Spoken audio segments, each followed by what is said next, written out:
আসসালামু আলাইকুম এভরিওয়ান। আজ আমি রান্না করতে যাচ্ছি বুটের ডালের হালুয়া। বুটের ডালের হালুয়া রান্না করার জন্য আমি আগের থেকে বুটের ডালটাকে সিদ্ধ করে পাটায় বেটে নিয়েছি।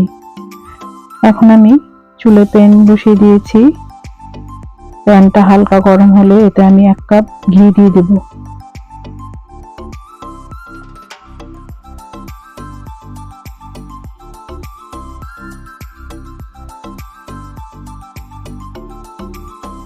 ঘিটা হালকা গরম হলে আমি এতে গরম মশলা দিয়ে দিব। আমি এখন ঘিতে 3টা দারচিনি,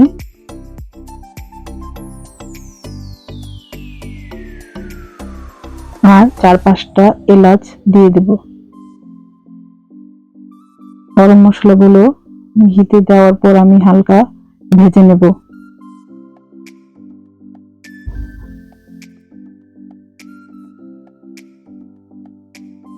গরম মশলাগুলো হালকা ভাজা হয়ে গেলে আমি বুটের ডালগুলোকে ঘিয়ের মধ্যে ঢেলে দেব।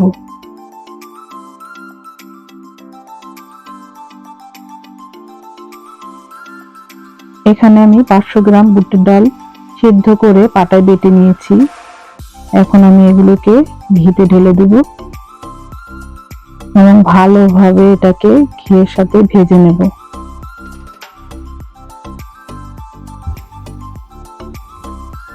ডালগুলোকে এখন আমি ভালোভাবে ঘিয়ের সাথে ভেজে নেব। ডালগুলোকে যত ভালোভাবে ভাজা যাবে তত এটা থেকে সুঘ্রাণ বের হবে।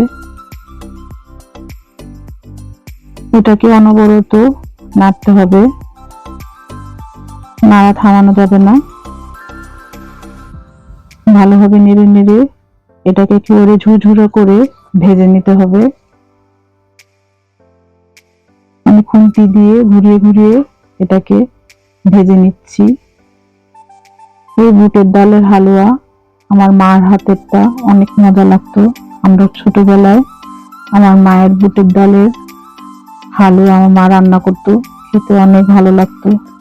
আমার মায়ের মতো আমি রান্না করতে পারি না, চেষ্টা করেছি, জানি না আমার মায়ের মতো হয়েছে কিনা, কিন্তু আমার মুখে আমার মায়ের হালুয়ার স্বাদটা লেগে রয়েছে। আমার মায়ের হাতের রান্না সবগুলো রান্নায় অনেক ভালো হতো।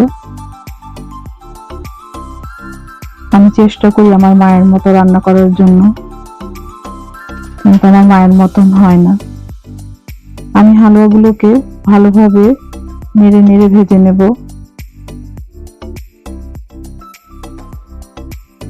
এই বুটের ডালের হালুয়া আমার বড় মেয়ের অনেক পছন্দ।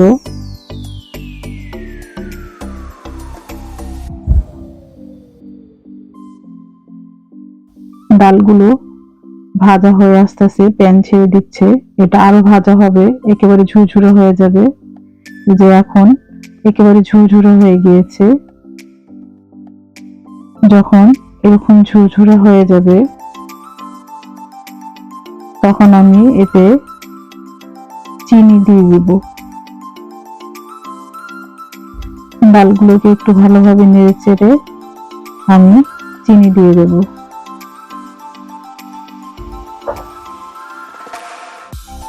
আমি এখন 3 কাপ চিনি দিয়ে দিচ্ছি, মেজারমেন্ট কাপে 3 কাপ। আপনারা আপনাদের পছন্দ অনুযায়ী যে যেমন মিষ্টি খেতে পছন্দ করেন তেমন চিনি আপনারা ইউজ করতে পারেন। আমি হালুয়াতে একটু মিষ্টি পছন্দ করি, তাই একটু চিনির পরিমাণ বেশি দিয়েছি।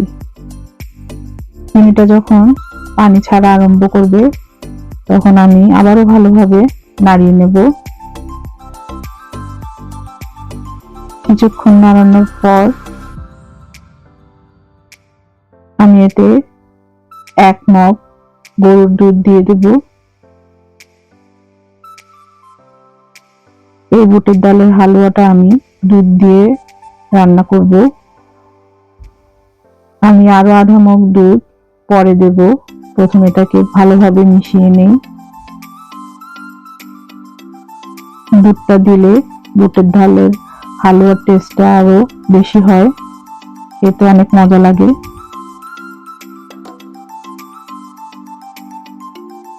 এই পর্যায়ে আমি কিছু জর্দার রং দিয়ে দেব অল্প করে, যাতে কালারটা একটু সুন্দর হয়। অল্প করে আমি রং দেব, আপনারা চাইলে নাও দিতে পারেন। আমি রংটা সুন্দর আসার জন্য অল্প করে কালার ব্যবহার করেছি। এখন আমি আবারও ভালোভাবে নাড়িয়ে নেব, যাতে আমার হালুয়াগুলো দলা না পাকে। এখন আমি আবার আধা মগ দুধ দিয়ে দেব। দুধটা দেওয়া হয়ে গেলে আবারও আমি ভালোভাবে মিশিয়ে নেব।